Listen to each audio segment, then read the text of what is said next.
aad iyo aad asxaabay isla goobtan hadda u jeedaan waxay ka mid tahay xeebta Lido gaar ahaan argada waa goobaha ugu caansan ee qayb ka tahay argadan qofka arko uu arkay xeebta Lido saa u jeedaan iyadana aad iyo aad ay cidlo tahay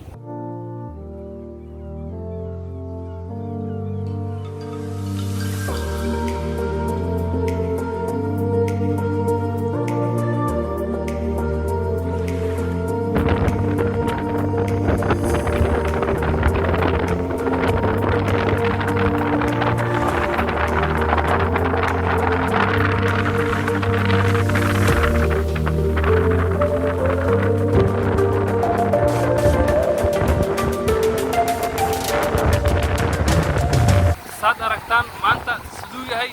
jawiga xeebta Lido waa cidlo saad arki kartaan markaas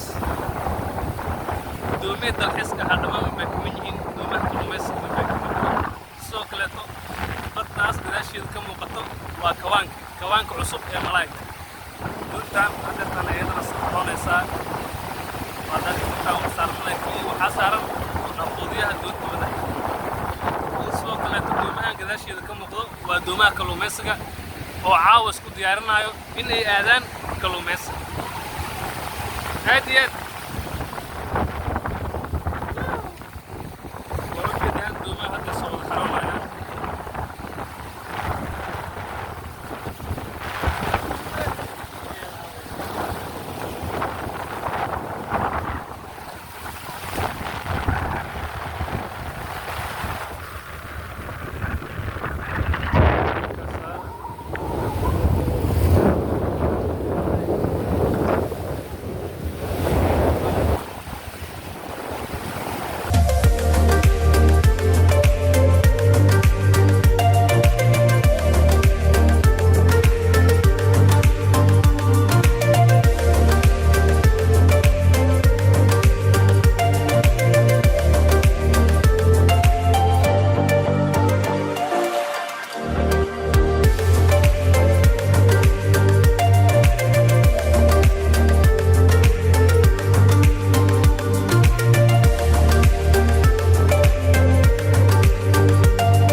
saa u jeedaan doontaan hadda aad aragtaan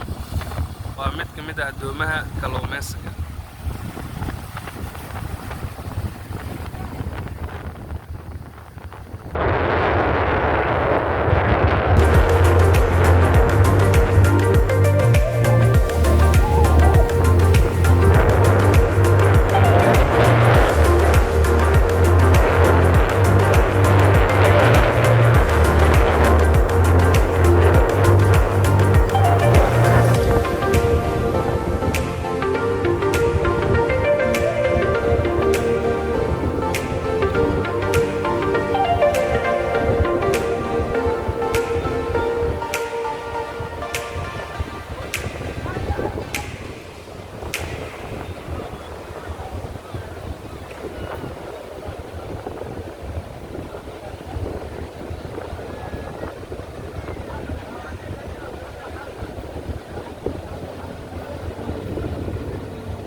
aad iyo aad asxaabay isla goobtan hadda u jeedaan waxay ka mid tahay xeebta Lido gaar ahaan argada waa goobaha ugu caansan ee qayb ka tahay argadan qofka arko wuu arkay xeebta Lido saa u jeedaan iyadana aad iyo aad